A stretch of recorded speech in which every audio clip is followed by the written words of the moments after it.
कथा कीर्तनकार इथं आहेत. मला हे वाक्य सुरुवातीला सांगायचंय. हे सभामंचावरील लोक गेली 1000 वर्ष आमच्या पाठीशी होते म्हणून हा देश टिकला. एकमेव भारत देश आपला असा आहे. एकमेव मेटे महाराज, एकमेव आपला देश असा आहे की जो 1000 वर्ष संघर्ष करून पुन्हा पहिल्यासारखा उभा आहे. जगातल्या 10 देशांमध्ये मी जाऊन आलोय. बोबड का होईना पण इंग्रजी मी बोलतो. त्या समोरच्याला कळू नाही तर न कळू असे असतात अनेक विषय. पण त्याच्यात मला काही गोष्टी सापडल्या, त्या तुमच्या कानावर घालायसाठी मी ठरलोय. मॉरिशस नावाचा देश आहे, तिथं गेलो होतो. तिथे गेल्यानंतर तिथल्या स्थानिक हिंदू मंडळींनी, जिथे 100% कधी काळी हिंदू होते, गायकवाड साहेबांचं आमच्या भाषण मी थोडस पुढे नेतो, आज तिथे 52%च हिंदू आहेत. पण तिथल्या मॉरिशसच्या प्रमुखांनी मला एके ठिकाणी नेलं. तिथं जे पाटी लिहिलेली होती, तिथं जो बोर्ड होता, तिथं जो फलक होता, महाराज मंडळी तिथं लिहिलं 13वे ज्योतिर्लिंग.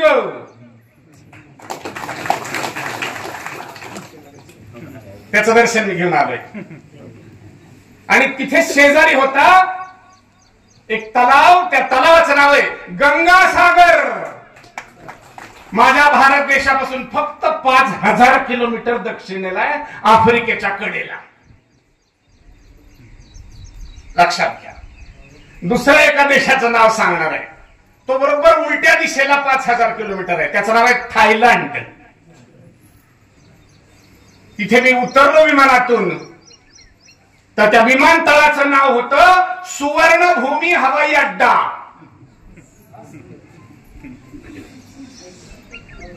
आम्ही बाहेर गेलो होतो आणि मग ते काय 8 दिवसाचा आमचा दौरा सगळा संपला.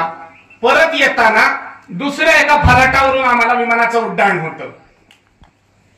त्या फलाटावर प्रवेश केल्याबरोबर जे दिसलं शिल्प, दगडी शिल्प, 50 फूट लांब, 20 फूट रुंद, म्हणजे उंच, त्या दगडी शिल्पाचं नाव होतं, मी डोळ्यानं बघत होतो, 5000 किलोमीटर दूर देवासुर संग्रामाचं शिल्प होतं.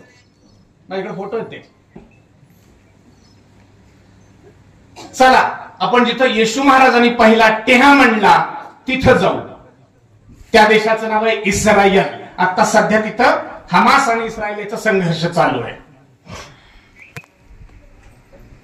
त्या गावामध्ये आम्ही गेल्यानंतर आम्हाला ते येशूचं जन्मस्थान दाखवायला घेऊन गेले. लक्षात ठेवा मंडळी, त्या जन्मस्थानावर आजही मेणबत्त्या नाहीत, तेलाचे दिवेच आहेत.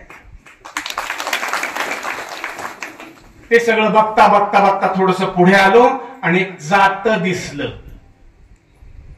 इथे तो प्रश्न विचारत नाही, कारण जातं म्हणजे काय ते माहित आहे. शहरी भागात गेलं म्हणजे विचारित असतो, व्हॉट इज जातं. जातं म्हणजे काय, do you know grinding machine. मग त्या पोरी म्हणतात, हो या वी नो, आम्हाला माहिती आहे. इथं विचारायची गरज नाही. मला जात्यात घालून भरटी द्या,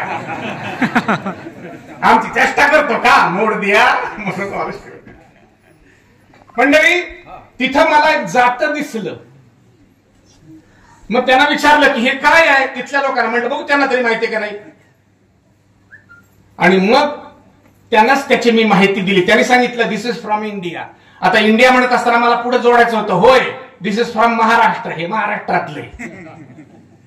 महाराष्ट्रातलंच कशामुळं, मी दगडशास्त्राचा इंजिनियर आहे.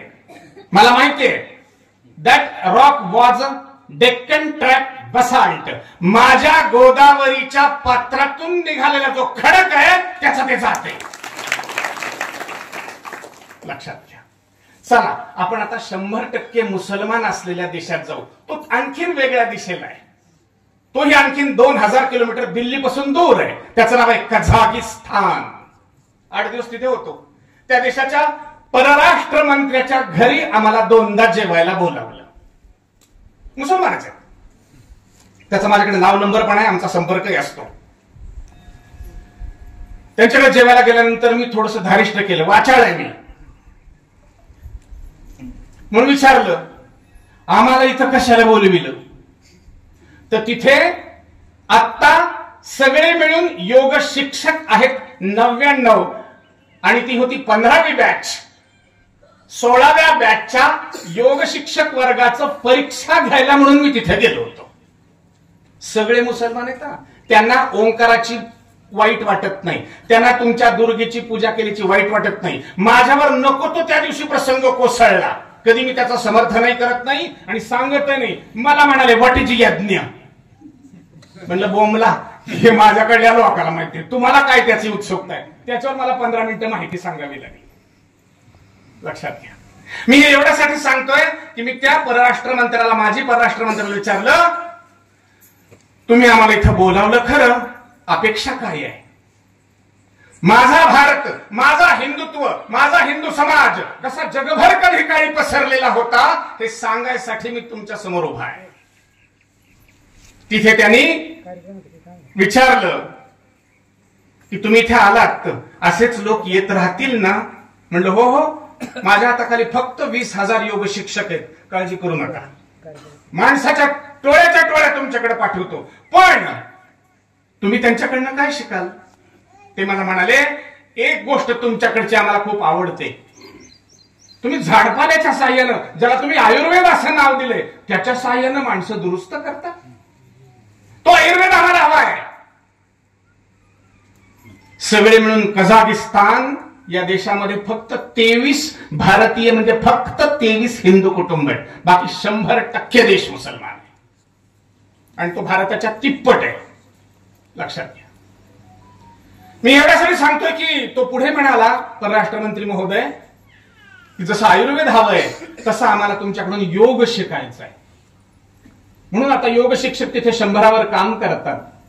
जाधव नावाचा एक मुलगा जो जन्मानं बौद्ध आहे, म्हणजे आमच्या हिंदू कोड बिलाप्रमाणे हिंदूच आहे, तो तिथे हे 125 योग शिक्षक सांभाळतो.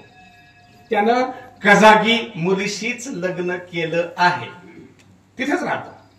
वर्षातून 2दा आमची भेटही होते संमेलनाच्या निमित्तानं. त्या कझाकिस्तानची मागणी तिसरी अशी आहे की हे जो निसर्ग आहे ना, ज्या निसर्गातून तुम्ही सगळ्या शक्ती घेता, त्याचं एक मूर्तिमंत उदाहरण गौमातेचं पूजन, गोमूत्र, गोशेण, हे आमचं निसर्ग आहे. त्याचीही आमच्याकडे माहिती हवी आहे.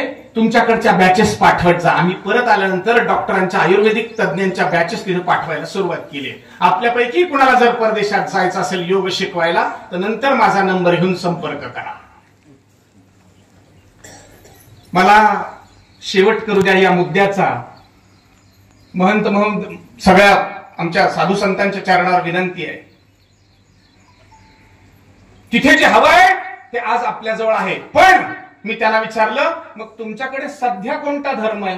हिंमत केली, ते म्हणजे आम्ही सगळे मुसलमान आहोत. पण इसवी सनाच्या 16व्या शतकाच्या आधी आम्ही सगळे बौद्ध होतो, इसवी सनाच्या 4थ्या शतकापर्यंत. म्हणलं इथं बुद्ध केव्हा आला. होय, अजून तिथे भगवान बुद्धाची मूर्ती आहे. तो आपल्याच संस्कृतीचा एक भाग आहे.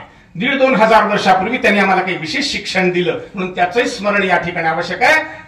तुम्ही मी नव्हे, आमच्या बापाचा बापाचा बापाचा बाप आदी शंकराचार्य, त्यांनी भगवान बुद्धाचा स्वीकार केलाय. आम्हाला काय अडचण आहे.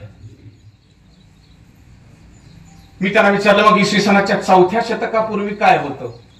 त्यांनी सांगितलं टेंगडी नावाचा धर्म होता. म्हटलं व्हॉट इज दिस टेंगडी. आणि मग त्याने जे समजून सांगितलं, महाराज मंडळी, त्याला वेदांत असं म्हणतात. लक्षात घ्या. असं जगभर कधी काळी आम्ही पसरले होतो. का पसरलेलो होतो. स्वामी विवेकानंद सप्टेंबर 1893 शिकागोत गेले, भाषण झालं, बाकी सगळी मंडळी आपापल्या घरी परतली. साधू संत 7,000 जमलेले, जगातले सगळे लोक परतले.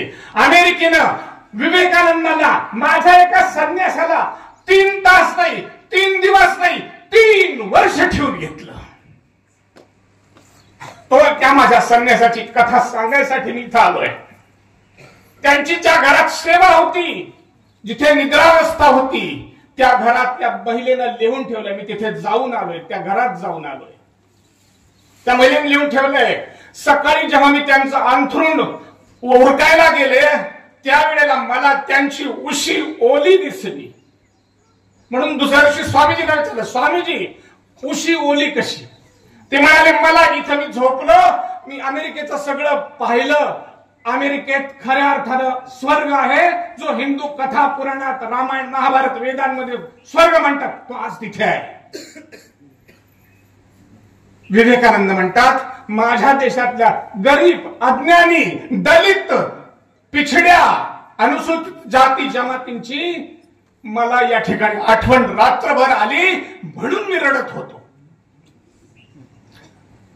विवेकानंद सोडून बाकी कितीतरी महापुरुष साधू संत या जगात होऊन गेले असतील. आमच्या या कुंडाच्या वेळेला नाशिक, हरिद्वार, रामेश्वर लक्षावधी साधू संत की विवेकानंदांची आठवण भारत कधी विसरत नाही. त्याचं एकमात्र कारण आहे, सुरुवात केली. दिसायला देखणे, 6 फूट 2 इंच उंच, बंगाली सौंदर्य, गोरे गोरे पान, छानपैकी भगवी, अंगाची कफनी बरोबरच भगवा फेटा. आजही तुम्हाला तो छान फोटो असा बघायला मिळतो. तिथल्या ज्या घरात उतरत असत त्या घरातल्या मातांनी, अमेरिकन समाज महिला प्रधान आहे, त्या घरातल्या मातांना विवेकानंद माता, आई असंच म्हणत असत. त्या घरातल्या मातांना ते आई म्हणत असत. त्या आईने सूचना केली, त्यांना ते विवेकानंद पूर्ण म्हणता येत नसे म्हणून विवेक नाहीच आहे, आजही तिथे नाही. कानंद म्हणायचे, कानंदा. आता मराठीत सांगतो. ते म्हणायचे, आमचा समाज महिला प्रधान आहे, तू इसका दिसायला छान आहेस, घरोघरी जाशील तर लफडा व्हायची शक्यता नाकारता येत नाही. आमच्याकडच्या मंडळींना साधू संत म्हणजे काय हे माहिती नसतं. विवेकानंद म्हणाले, काळजी करू नका, मी मजबूत आहे, आणि जो मजबूत आहे तोच भगव वस्त्र धारण करतो, म्हणून त्यांना नमस्कार असतो. भगव वस्त्र धारण करण्यापूर्वी कित्येक परीक्षांच्या मधून जावं लागतं, सोपं नसतं ते. म्हणून भगवान बुद्ध, भगवान राम, भगवान श्रीकृष्ण म्हणून, कारण त्यांनी भगव वस्त्र धारण केले. आणि भगवा या शब्दाचा अर्थ, या ऐहिकत्वाचा सगळा त्याग, तरीही इथेच राहून सगळ्यांचा मागोवा घेत घेत मार्गदर्शन. म्हणून साधू संत आम्हाला प्रिय आहेत. विवेकानंद एके दिवशी आले घरी आणि दी मदर म्हणजे आईला सांगितलं, मला सापडली. त्या आईनं कपाळ बडवून घेतलं, तुला सूचना दिली होती तरी, आणि पुन्हा घोटाळा केलासच का? असा कसा घोटाळा केलास? बरं जाऊ दे. त्या बाईला माहिती नव्हतं की संन्यासी लोक पुन्हा लग्न करीत नाहीत, म्हणून त्यांनी सांगितलं, पुत्रा तिचं नाव गाव सांग, कुठं लफडा केलास ते सांग, म्हणजे बैठक बसवू आणि मग देणं घेणं करू. बैठकीला बसवू, पोट झाकणं किती, पानपान किती, तुमच्याकडले किती, आमच्याकडले किती, असं सगळं करू. बाळा नाव सांग त्या जिला तू पसंत केलंस. विवेकानंदांनी जे सांगितलं तेवढं फक्त लक्षात ठेवा, माझं सगळं भाषण विसरून जा. विवेकानंदांनी एक शब्द सांगितला, मला सापडली, तिचं नाव संघटना. इथं गल्ली बोळात मी पाहतो 5 लोक, 25 लोक, 50 लोक, 500 लोक संघटना करून सेवा करतात. विवेकानंद भारतात आले आणि बोटीतून उतरल्यानंतर पहिल्यांदा काय केलं असेल तर इथल्या भूमीची माती कपाळाला लावली, लोळले आणि सांगितलं, आता हार तुरे खुशाल घाला, पण या माती इतकं मला प्रिय काही नाही. पहिलं काम केलं, कोलंबोत उतरून आपल्या वराहा मठामध्ये गेले. तिथे जाऊन आले, जरूर आपण कोणी जाऊन या. तिथे गेल्यानंतर काय केलं असेल तर पहिल्यांदा रामकृष्ण मठ आणि मिशन ही संघटना स्थापन केली आणि तिच्या माध्यमातून गोर, गरीब, अज्ञानी दलित वंचित यांची सेवा सुरू केली. असं तरी का घडलं असेल, असं का घडलं असेल? कारण त्यांचा गुरु असाच एक आंथे बहादर पण जगज्ञाता होता. घटनाच सांगतो. ऑगस्ट 1885 रामकृष्ण मरायला लागले. 14 शिष्य गोळा झालेले. गावाच्या बाहेर काशीपूर, काशीनगर असा एक भाग होता. तिथं रामकृष्णांना ठेवलेलं. गळ्याला कॅन्सर झाला होता, पण प्रसन्न चित्ताने त्यांच्या सगळी कामं चालू होती. विवेकानंदांच्या लक्षात आलं म्हातारं मरायला लागले. जवळ जाऊन उभं राहिले. म्हणजे गुरुजी, मला वचन दिलं होतं देवाचं दर्शन घडवीन, देव कसा आहे ते दाखवीन, मगच मरेन. त्याच्या आधीच तुम्ही मरायला लागले, असं कसं चालेल? रामकृष्ण म्हणाले, नाही नाही, तसा मी मरत नाही. देवाचं तुला दर्शन घडवीन तरच मरीन. पण मला काय देशील? मला जर एक वचन देत असशील तर तुला देवाचं दर्शन घडवतो. कारण विवेकानंद आणि रामकृष्ण यांची झडप झालेली आहे. जो शिष्य आपल्या गुरुला चांगलं परेशान करतो तोच खरा शिष्य. मोकळा सोडता. त्या गुरुला भेटताना धसका बसला पाहिजे. आज काय विचारतंय काय की? विवेकानंद रोज प्रश्न विचारत असत. कसा आहे देव? आहे का? खरं काय खोटं काय? सांगता खरं? रामकृष्ण म्हणाले, दाखवतो, पण एका अटीवर. अट कोणती? तुझं उरलेलं सगळ्याचे सगळं आयुष्य या इथला दीन दुबळा वंचित दलित अनुसूचित जाती जमातीचा घटक आहे, त्याच्या सेवेसाठी वाहणारा शील तर तुला देव दाखवितो. विवेकानंद म्हणाले, हो हरिओम, दाख, चालेल, हेच करीन, पण मला पाहायची इच्छा आहे खरंच काही आहे का? आणि एकमेव रामकृष्ण परमहंस त्यावेळेला सुरू झाली यात्रा.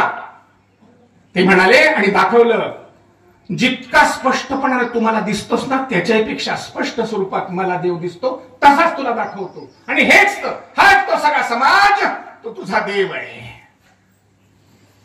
आणि मग त्याच्यानंतर 8-10 दिवस स्वामी विवेकानंदांनी काही साधना केली.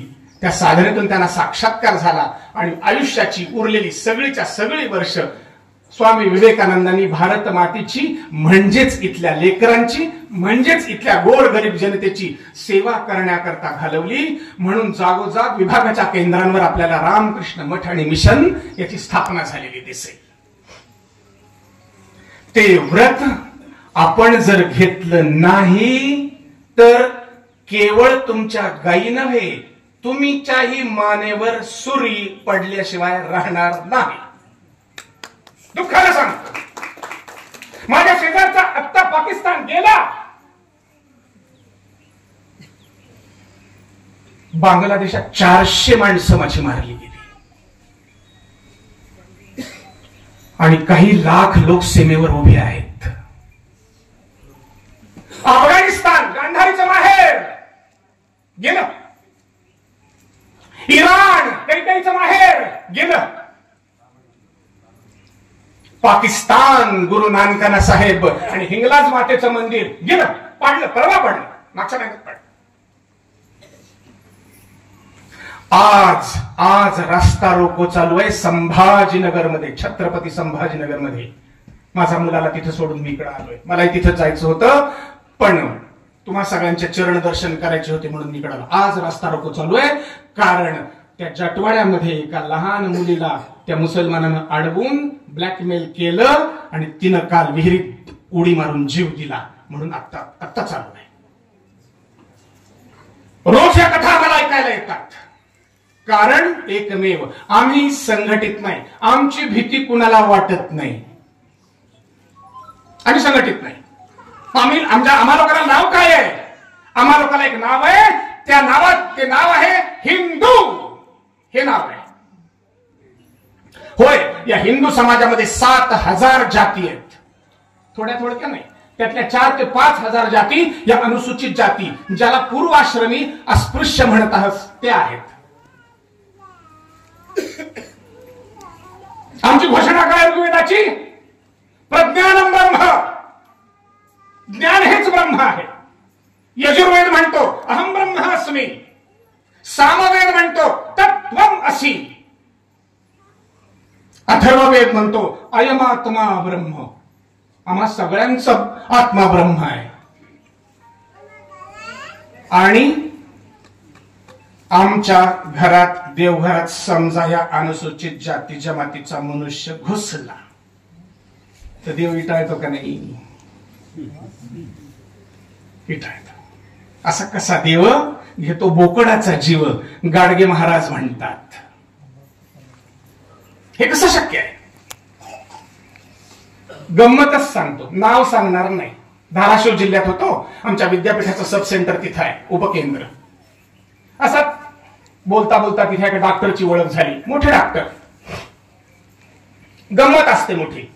त्या डॉक्टरांची दोस्ती झाली आणि मग ते त्यांना परिचय झाल्यानंतर ते म्हणाले, मी डॉक्टर अमुक अमुक, नाव मुद्दाम घेत नाही, मी तेली संघटनेचा अध्यक्ष आहे.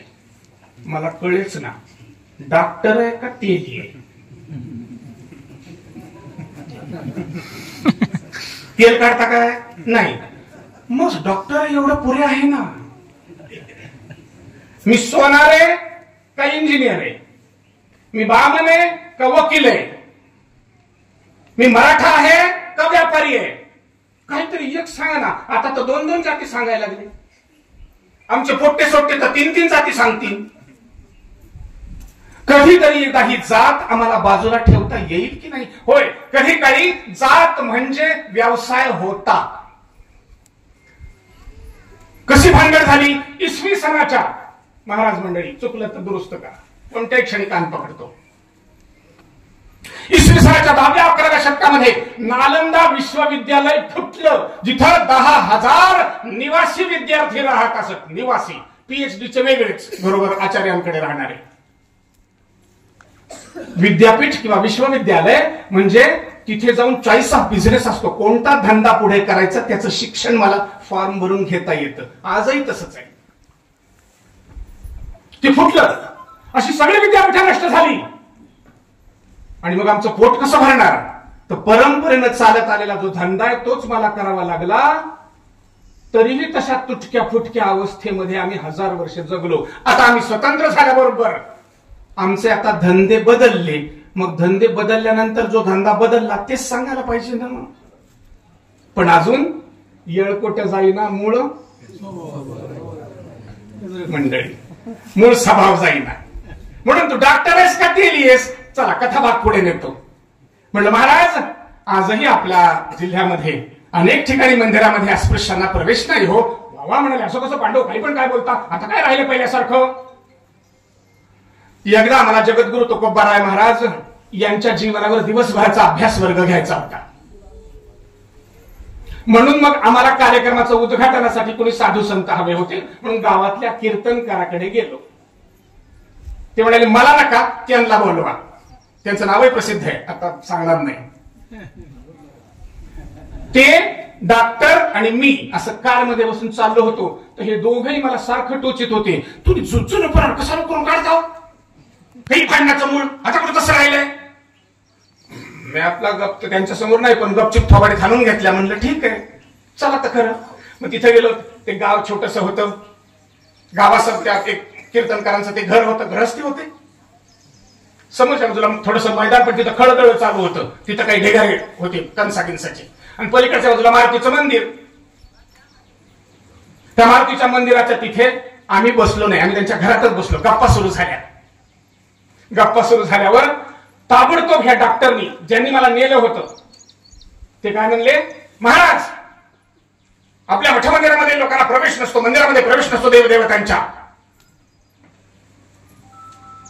आता दुसरं कसं कुठं राहिलंय का? ते म्हणले बिलकुल नाही.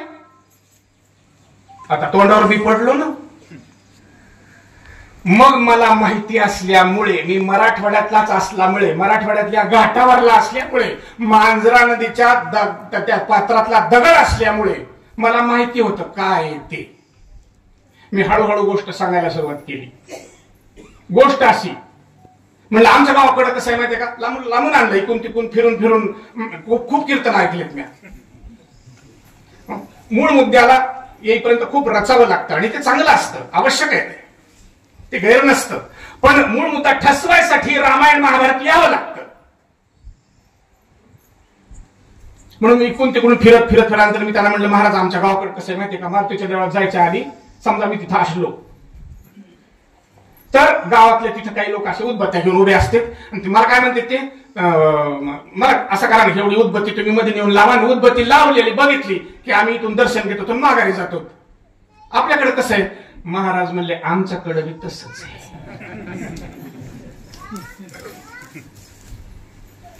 आम्ही कोणाला दूर ठेवलं 1000 वर्ष, चुकून असेल मुद्दाम असेल काही असो, जेव्हा केव्हा शेण खायचं तेव्हा खाल्लं, आमचं काही म्हणणं नाही. पण आज आता काय आवश्यकता आहे?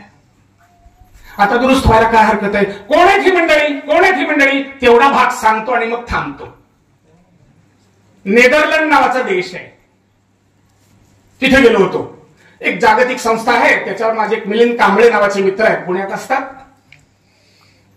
आरक्षण घेत नाहीत आणि न घेणारे फक्त 5000 उद्योजक त्याने उभे केलेत. त्यांचा काही कागद लिहिला होता त्यांनी. मला म्हणले तुम्ही चला, बरं असतं, नळाची यात्रा होऊन जाते. त्यांच्याबरोबर नळा म्हणून वावरत होतो. श्रीलंकेचे सुप्रीम कोर्टाचे जज तिथे आले होते. त्यांचं ते पेपर वाचन झालं आणि मग मला म्हणले, मिलिंद म्हणले तू 2 शब्द सांग. मीही त्यांना सांगितलं तुमच्याबद्दल. काय सांगितलं? म्हणलं असं आहे की ते जे मंदिर बांधलेलं असतंय ना, ते आमच्या हाताने दगड फोडलेलेही असतात आणि तिथं रचलेलेही असतात. ती जी मधली मूर्ती ना, ती सुद्धा मीच घडवलेली असते. आमच्या इथं जमलेल्यापैकी कोणी जर मूर्ती घडवणार असेल तर हात वर करा, माझी काही तक्रार नाही. पण मूर्ती घडवणारा मीच आहे, अनुसूचित जाती जमातीतला नव्हे. त्याच्यातले जे मंत्र आहेत तो देखील रचणारा मीच होय. मीच देऊळ बांधायचं, मीच मूर्ती रचायची, मीच ती ठेवायची, मीच मंत्र वाचायचे, मला मात्र प्रवेश नाही. काम झालं की तू बाहेर बस. काय तमाशा आहे हा? तुम्ही म्हणाले याचं काय प्रमाण आहे? प्रमाण द्यावं लागतं, त्याच्या बोलू नये. ज्यांनी वेद रचले ते व्यास, त्यांची आई कोळी नाही आणि बाप पाराशर राजर्षी शाहूंच्या मतानं हीन कुळातला आहे. व्यास कोण झाले? आणि आजकालचे तथाकथित खूप पुढारलेले लोक व्यासपीठ म्हणत नाहीत, कारण व्यासांना ते काहीतरी वेगळंच समजतात. पण व्यासाची आई कोळी नाही आणि बाप पाराशर हीन कुळातले. माझ्याकडे त्यातले संस्कृत मध्ये श्लोक आहेत. तुम्ही कोणत्याही ऋषीचं नाव सांगा, मी त्यांना तुम्हाला त्याची जात सांगतो. जे गोत्र तुम्ही लावता वसिष्ठ, तो वेश्यापुत्र आहे. मला सुखरूपीतून जाऊ द्या बरं, मारताल गिरताल. मी तुम्हाला त्याचे संस्कृत श्लोक दाखवे. आमच्या श्रीकृष्णाचे गुरु सांदीपनी मातंग आहेत. रामाचे 3 गुरु अगस्ती मातंग आहेत. विश्वामित्र क्षत्रिय आहेत आणि जे ऋष्यशृंग आहेत हे वनवासी, म्हणजे आजच्या भाषेत आदिवासी आहेत. राम आपलं एवढं मोठं राज्य सोडून दक्षिणेत उतरले. एक गीत आहे छान, ते मी म्हणू शकत नाही कारण मला म्हणता येत नाही, पण शबरीची बोरं खायसाठी राम दक्षिणेत गेले, एवढं लक्षात ठेवा. निषाद राजाशी मैत्री करायसाठी दक्षिणेत गेले. मातंगवन कर्नाटकातलं जे ज्याला हनुमान आहे त्याचीही कथा सांगतो पुढे. याच जिल्ह्यात एक कविटखेडा नावाचं गाव आहे, तिथे ही समस्या मांडायला मी गेलो होतो. सोनारी नावाचं दुसरं हदगाव तालुक्यात एक गाव आहे, तिथेही गेलो होतो. त्यांना मी सांगितलं की हे जे माझं भाषण चालू आहे, पण ते लांब पलीकडे भाषणाले कोण आहेत? ते म्हणले ते थोडस म्हणजे कसं आहे की ते थोडं तिथंच असते. म्हणलं बरं तसं का होईना. मी त्यांना सांगितलं तुम्ही ज्याची पूजा करताना तो हनुमान मांग आहे. तुम्ही हा, पण तरी देखील डोकं शाबूत असणारा शिंदे नावाचा एक तरुण तिथेच उभा राहिला. म्हणलं साहेब हे जर खरं असेल तर पुढच्या पाडव्याला गावातले सगळेच्या सगळे अनुसूचित जाती जमातीचे माणसं मी वाजवीत मंदिरात नेईन. वाजवीत मंदिरात सगळे माणसं नेले. त्याची बातमी 6 टीव्हीवर आली. आजही ते गृहस्थ तिथे आहेत. मंडळी सांगायचा हेतू असा, पांडवांचे गुरु द्रोण तेही हिंद कुळातले. कशावरून? आंबेडकरांचे वडील आंबेडकरांना सांगतात, कर्ण आणि दोरोण जसं हीन कुळात जन्मून सुद्धा श्रेष्ठ पदाला पोचले तसा तू हो. न्यायमूर्ती आर आर भोळे लिहितात. चला या मुद्द्याच्या शेवटाकडे येऊ.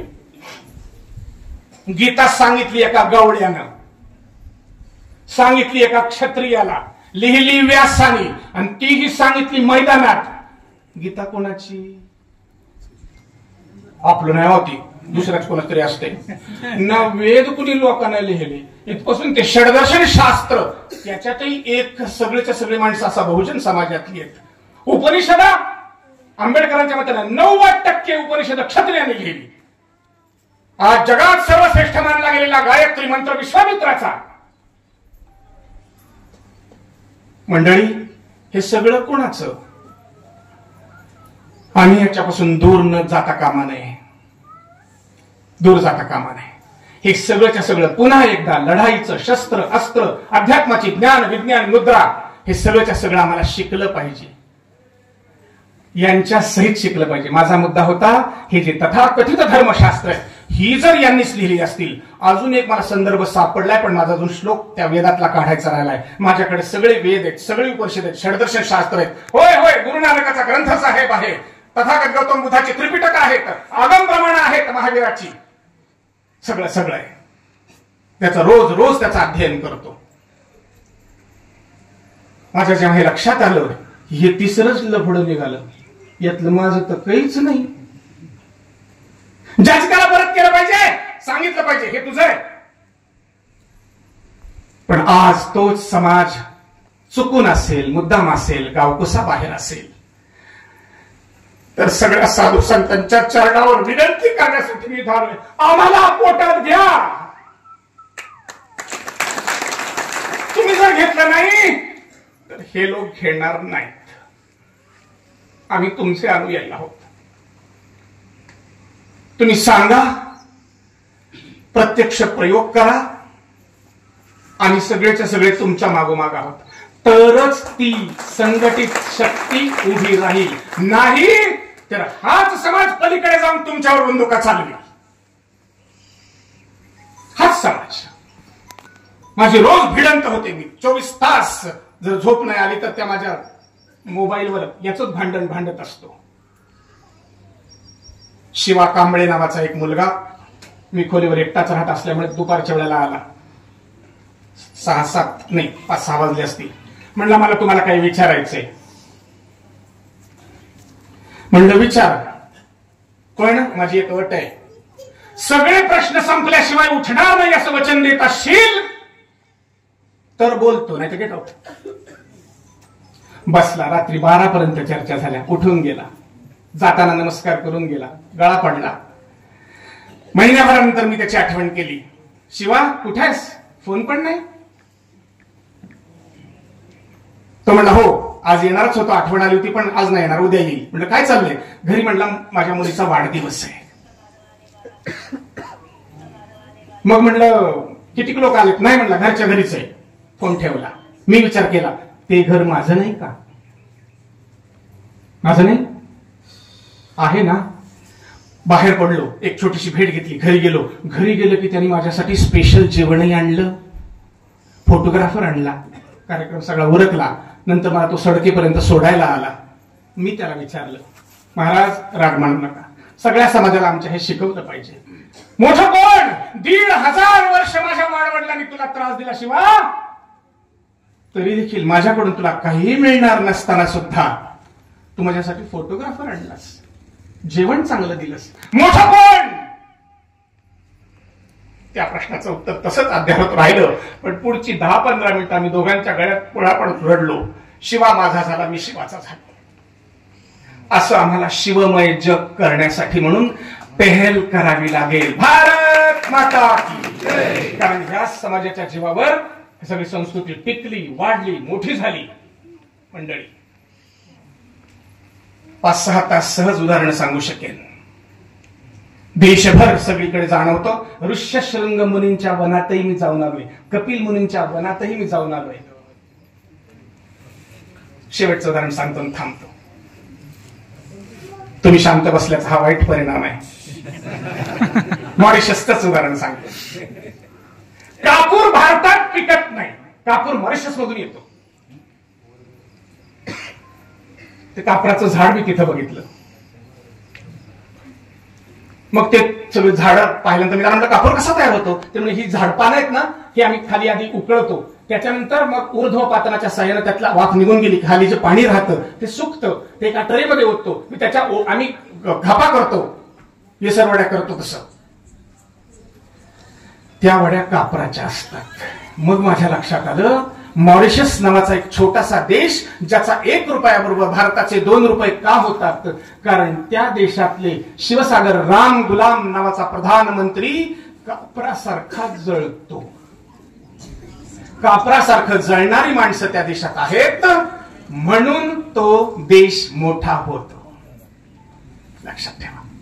आणि म्हणून आम्हाला जेव्हा केव्हा संघटन करायचं असेल तर आधी या सगळ्या समाजाला पोटात घ्यावं लागेल, जसा आहे तसा. बाकीचे सगळे भ्रम आहेत. जुन्या काळात जे घडलं असेल ते घडलं असेल, पण आपण जाऊन त्याला कवटाळलं पाहिजे. होय, हिमतीनं गेलं पाहिजे. लक्षात एवढंच ठेवलं पाहिजे, एकच जात हिंदू, एकच वर्ण हिंदू, दुसरं नाही. हा, ज्याचा परंपरेने तोच व्यवसाय चालू असेल त्याला शिंपी म्हणून स्वतःची ओळख करून द्यायला हरकत नाही. चुकलं काय? पण जर बदलला आहे तर, कारण घोटाळे खूप आहेत. बाजी पासलकर सभागृहात पुण्याला एक सभा झाली, सद्भावना बैठक होती, 39 जातीचे लोक आले होते. सभा संपली, बरं वाटलं म्हणून एक माणूस त्या कोपऱ्यात गेला आणि मला तिकडून बोलवायला लागला, इकडे या म्हणला. मी घाबरून गेलो. म्हणलं एकट्यालाच बोलवायला लागलाय, काय बनगडे? एखादी पेकाटात बसती का काय? आपलं काही बोलताना हुकलं का काय? म्हणून तिथले जे आमचे दुसरे आयोजक होते त्याचा हातात घेतला, म्हणजे दोघं मिळून जाऊ, म्हणजे भांडणाला तेवढंच बळ येतं.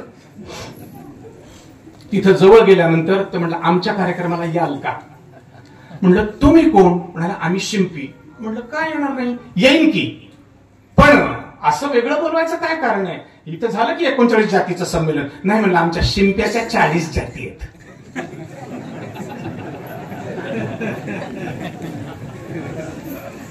असं कोणत्या जातीच्या किती जाती आहेत याची माझ्याकडे लिस्ट आहे. येडे का काय आम्ही? 75 वर्ष झाली, 75 वर्ष जुनी समाज रचना नष्ट होऊन 75 वर्ष झालेली आहेत. आज कुणी असं म्हणू शकत नाही मी कोण आहे, ओळखीतो का? येड्या, आता तू फक्त नागरिक आहेस. नवीन आमच्या स्मृतीचं नाव आहे संविधान.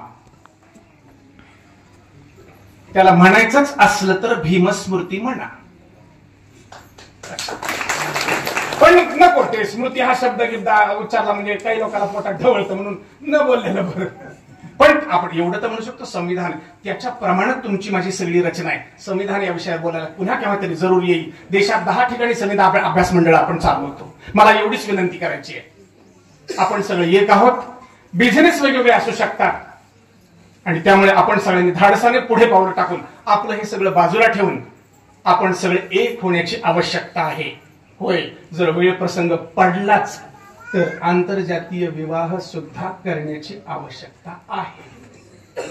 प्रसंग नाही आला तर चांगलंच आहे, पण समजा आला तर रागावू नका लेकरा बाळावर. आणि नाहीतरी तुम्हाला कोणी विचारते, जाऊ दे काय तुम्हाला विचारून लग्न करतो का? मान्यता तर द्या. पण समजा असं जर झालं, जाहीरच केलं मी हिंदू समाजातला आहे, हिंदू समाजातल्या कोणत्याही जातीची मला मुलगी चालेल, त्याचाही स्वीकार झाला पाहिजे. गुरुकृपेनं असेल, भारत मातेच्या कृपेनं असेल. मी उद्योग असला केला. माझ्या पोराच्या संबंधात 15 अशा महंतांकडे पाठवून दिली चिठ्ठी, मुलाला कोणत्याही जातीची चालेल, लफडा न करता. 6 जातीतल्या पुरी आल्या. आमच्या पोराला म्हणलं पाहून घे, नागडोळे जागेवर असलं म्हणजे झालं. त्यानं स्वीकारलं. त्यांचं आंतरजातीय जमवून लग्न झालं आणि त्या लग्नाला सरसंघचालक मोहन भागवत आले. मला सांगायचं एवढंच आहे, या इथल्या पर्वत सरिता, सूर्य चंद्र अंबर वारा, ऋतु वसंत प्रिय